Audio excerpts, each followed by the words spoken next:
Today, I am going to be doing a little study of Ecclesiastes,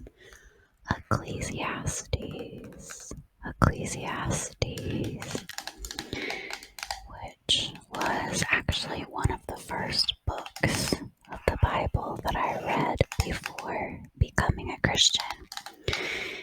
And it's kind of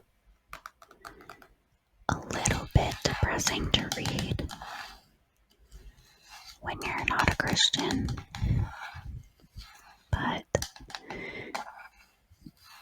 it was nice because I saw the truth in it, and it immediately resonated with me how true it was and how difficult that it is, impossible that it is to find happiness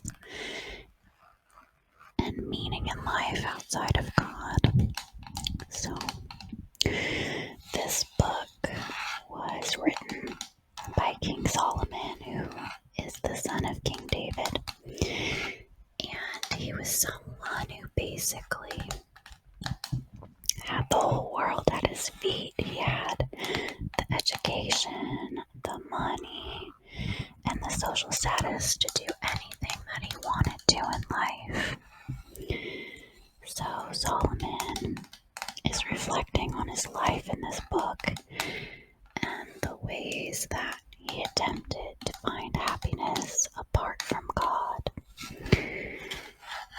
And I'm not going to read the whole book to you because it's long, but I am going to read chapter 1, verses 1 through 11 to give you an introduction to what Solomon shared with us.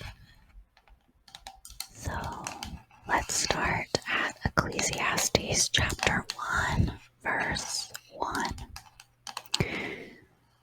The words of the teacher, son of David, king in Jerusalem. Meaningless, says the teacher. Utterly meaningless. Everything is meaningless. What does man gain from all his labor at which he toils under the sun? Generations come and generations go, but the earth remains forever. The sun rises and the sun sets and hurries back to where it rises. The wind blows to the south and turns to the north. Round and round it goes, ever returning on its course. All streams flow into the sea, yet the sea is never full. To the place the streams come from, there they return again. All things are wearisome, more than one can say. The eye never has enough of seeing, nor the ear its fill of hearing. What has been will be again. What has been done will be done again. There is nothing new under the sun. Is there anything of which one can say, look, this is something new? It was here already long ago. It was here before our time. There is no remembrance of men of old, and even those who are yet to come will not be remembered by those who follow. So I'm sure that you can see why I said it's a little depressing. But when I read this book as a non-Christian, it was like reading my life because I was seeking so many of the things that Solomon was trying to find happiness in, and he was completely right that lasting happiness and true joy and meaning cannot be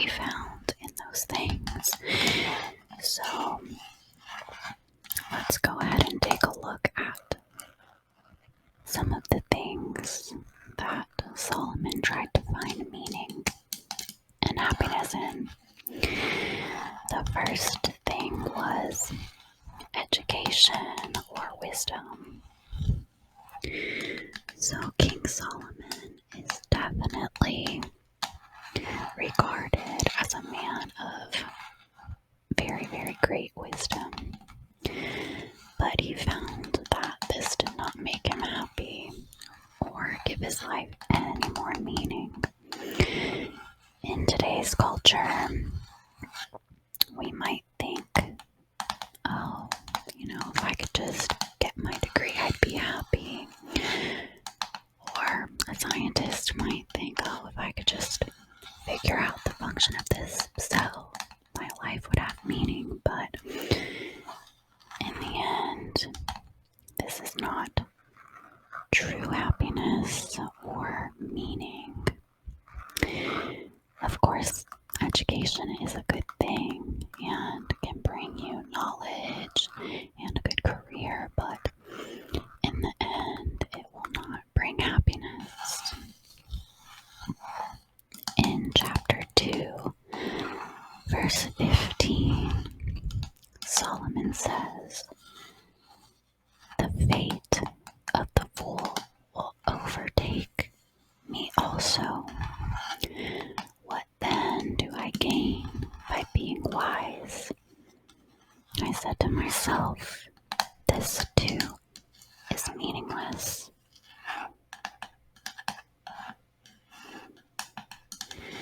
The next thing that Solomon tried to find meaning in was wine, food, and the pleasures in general in this life. So many people do look to food or alcohol or other substances to try to find happiness or comfort in life. And of course, we know this isn't the right answer. And it's actually destructive. These things can bring temporary pleasure and happiness, but then it's gone, and you're just left wanting more. Partying, drinking, and even more innocent things like leisure, hobbies, traveling, they all fall under this category. They do bring temporary pleasure, and then it's gone, and you're left wanting more. So Solomon himself took this to an extreme and indulged in whatever he wanted. And he could indulge in whatever he wanted because he had the means. Yet he still concluded that this too was meaningless, like chasing after wind. Next, Solomon tried to find meaning in work. Of course, Solomon was a king and didn't have to do a lot of this, but he undertook all sorts of projects to see if it would give his life meaning. He built houses and planted vineyards. He made gardens and parks and planted trees. A lot of people try to find happiness or meaning this way, and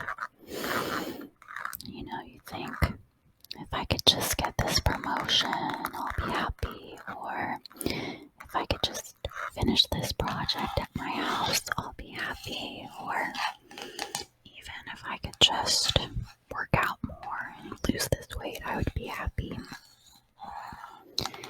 But Solomon tells us no.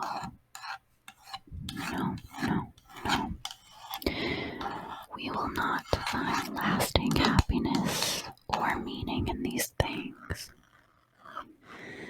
Of course, you might enjoy your career, and that's wonderful to enjoy your work, but it will not bring true joy. There's always the next promotion or the next project to chase. And as humans, we are left wanting more. So, next, Solomon tried to find meaning in money and possessions. How many of us have done this? I was very guilty of this. I used to think that if I could just get my house decorated or upgraded how I wanted to, or if I could just have the car I wanted, or clothes or shoes that I wanted, that I would be happy. Of course, these things did not give me lasting happiness, and Solomon came to the same conclusion. In chapter 5, verse 10, he says, "Whoever loves money never has enough. Whoever loves wealth is never satisfied with their income. This, too, is meaningless."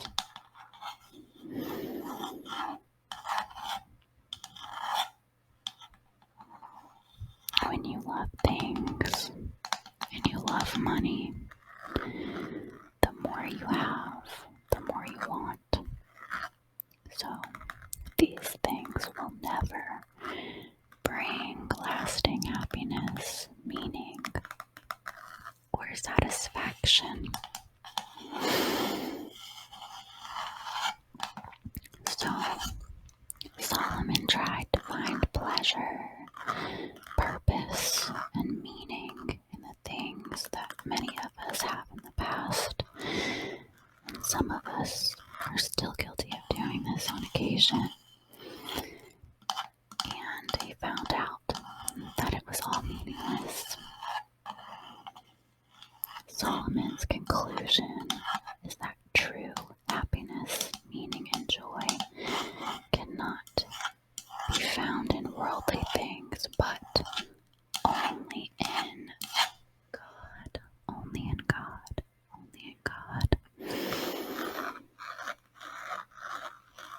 Let's read his conclusions in chapter 12. Chapter 12. Solomon tells us, "Remember your Creator in the days of your youth, before the days of trouble come, and the years approach when you will say, 'I find no pleasure in them.' Remember him before the silver cord is severed, or the golden bowl is broken, before the pitcher is shattered at the spring, or the wheel broken at the well, and the dust returns to the ground it came from, and the spirit returns to God who gave it."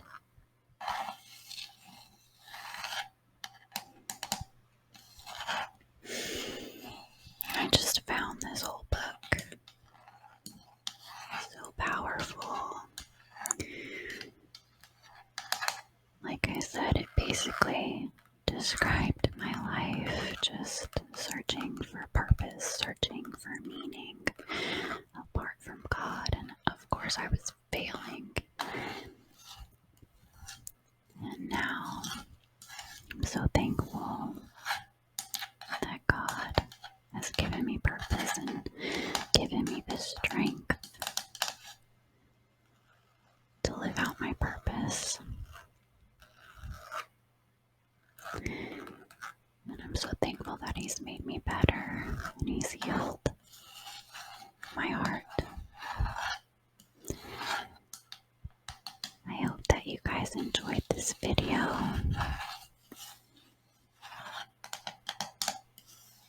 God bless you all.